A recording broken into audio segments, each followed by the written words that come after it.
Andre Burke writes, something that really helped me not feel like absolute death after high rep squats is high intensity metabolic training.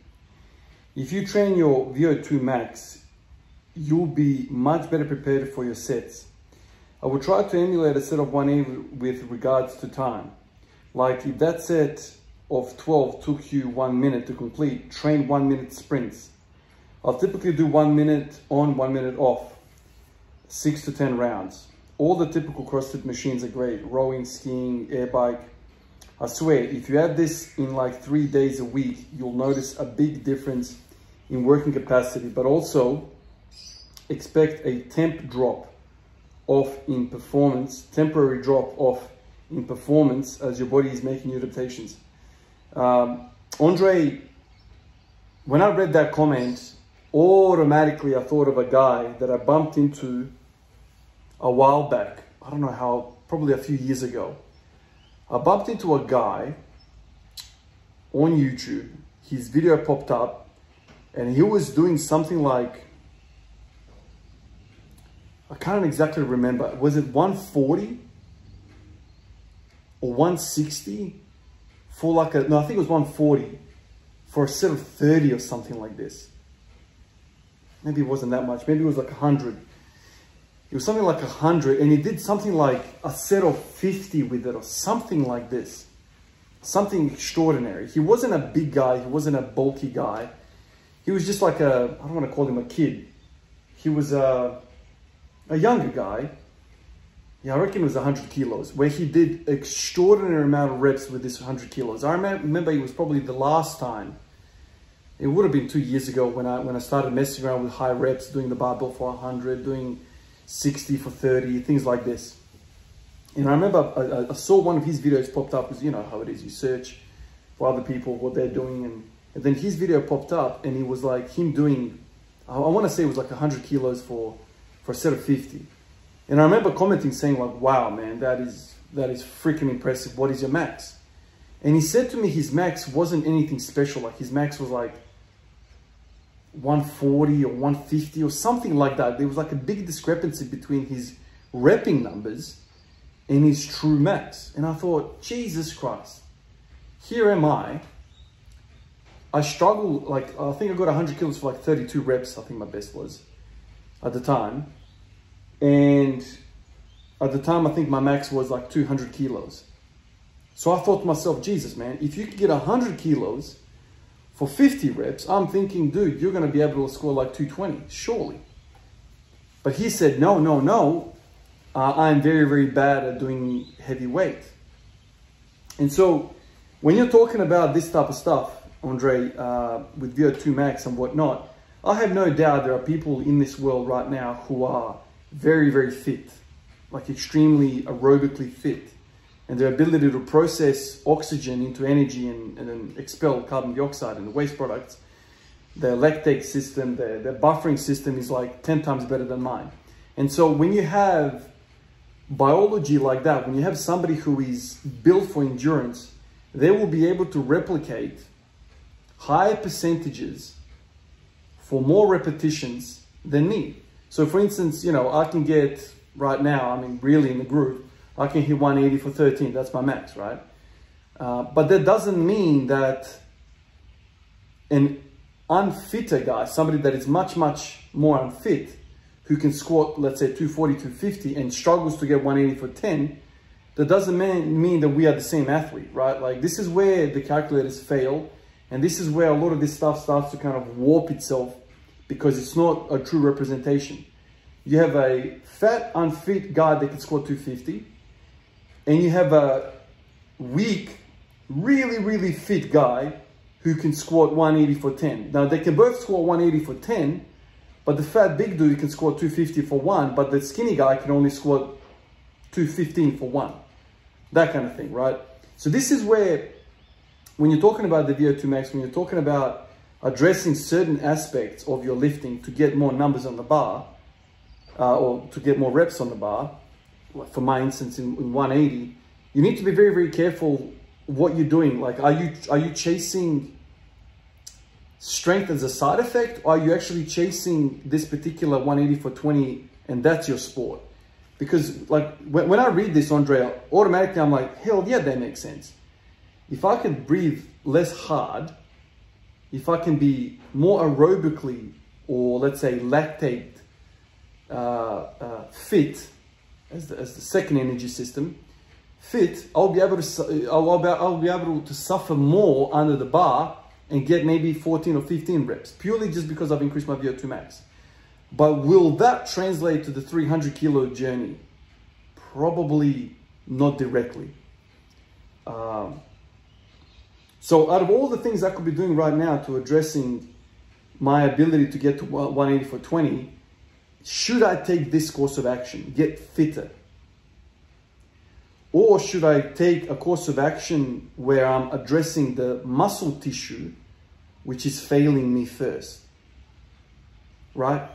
So if I address the muscle tissue, it makes more sense to me that that will translate more to the 1 rep max.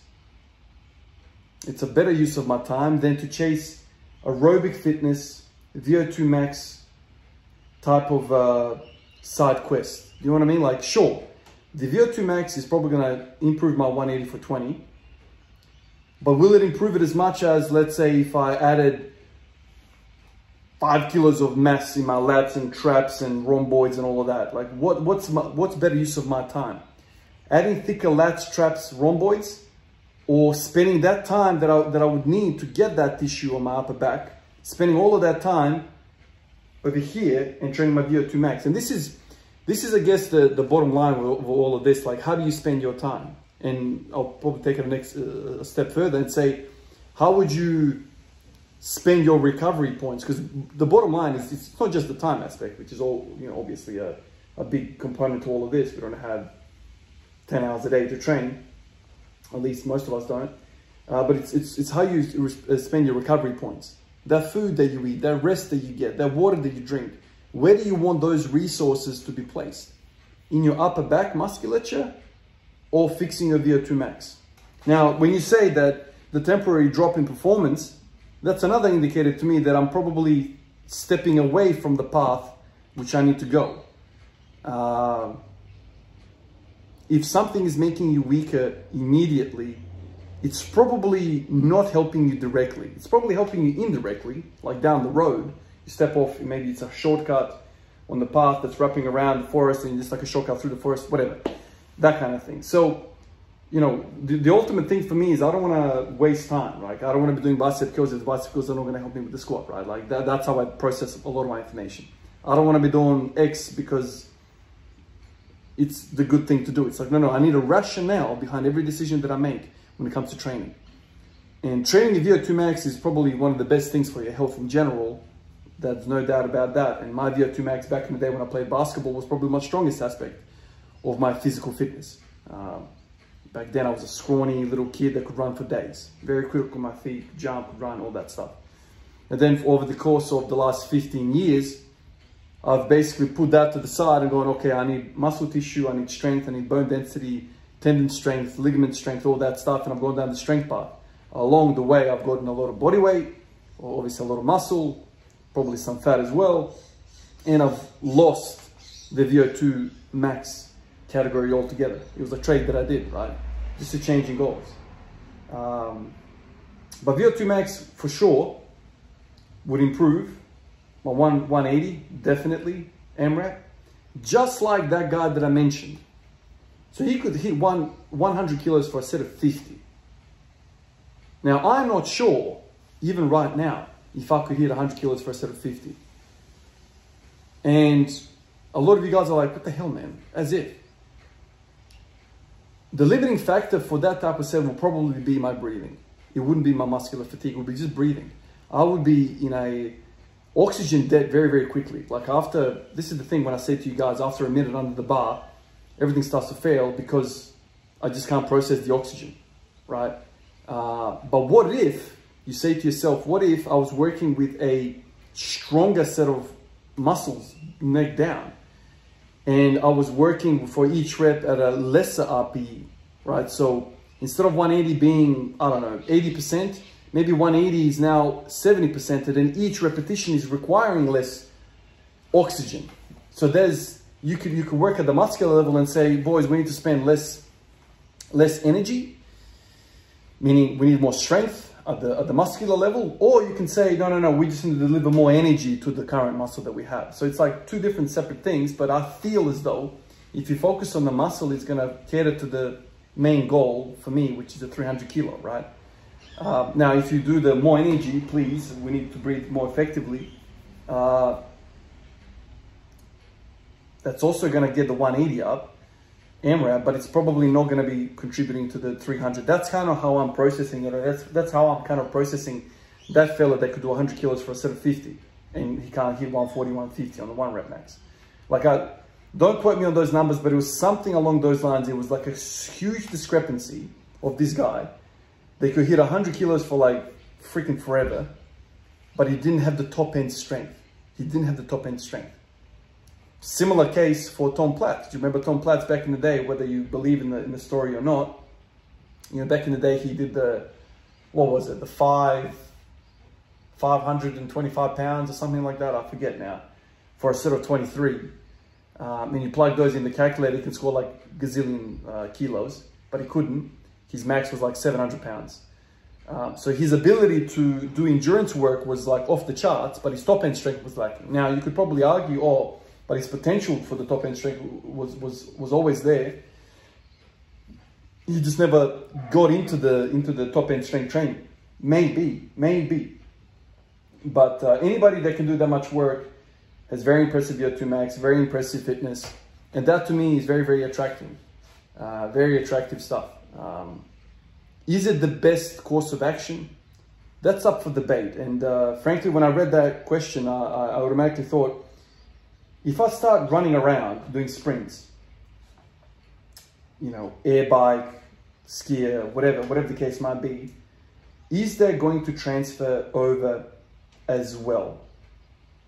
For instance, would you rather me, if you think about it this way, would you rather me spend, let's say, 1 minute on the air bike, going absolutely nuts, trying to improve my VO2 max, or using the same logic, would you rather me do 1 minute long farmer's carry? So load up whatever weight I can handle for 1 minute walks. What do you think will carry over better to me, to my goal? What's more better? What do you think? What's going to carry over better? 1 minute rounds of farmer's carry, like heavy, loading it up so you're just failing on 1 minute, or hard freaking sprints on the air bike? If I think about everything that I've ever heard about in strength training, from Louis Simmons to Ripito to Tsatsulin to all these guys, like everything that I've ever, like, you know, Jim Wendler, all these guys, specificity is a component of training which is very, very important. There's SPP, there's GPP, obviously. But the closer you get to something, the more carryover there is going to be.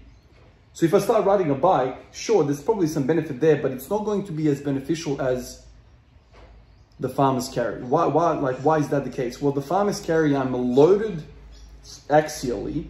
There's a weight force going straight through my spine, and I'm walking using my body under load, which is similar to what I'll have on my back.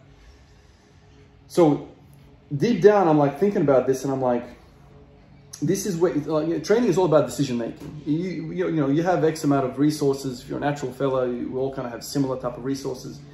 It's a decision. What decision are you going to make? Which path are you going to make? Are you going to jump on the bike and start spending an hour 3 days a week riding your bike? Or are you going to start farmer's carry? I mean, shit.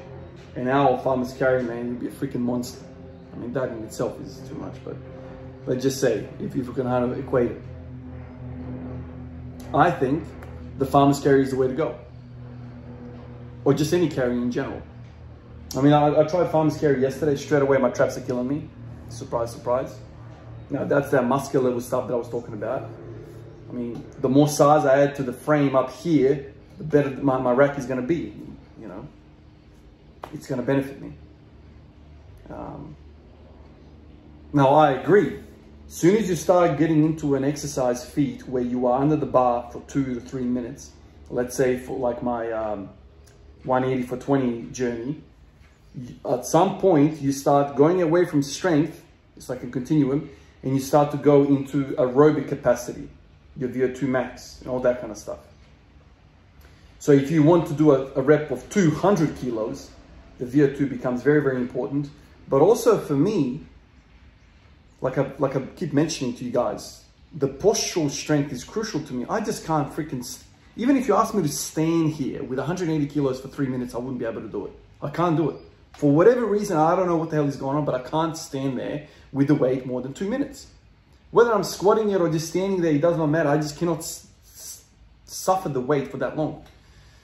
So that tells me something like a farmer's carry, where you are suffering a load for a long period of time, is going to be very, very good for me. And this is the thing, you sit down and you look at your performance and you're like, the hell is going on here, man? What system is failing me first? I've got to address that shit. The breathing is bad.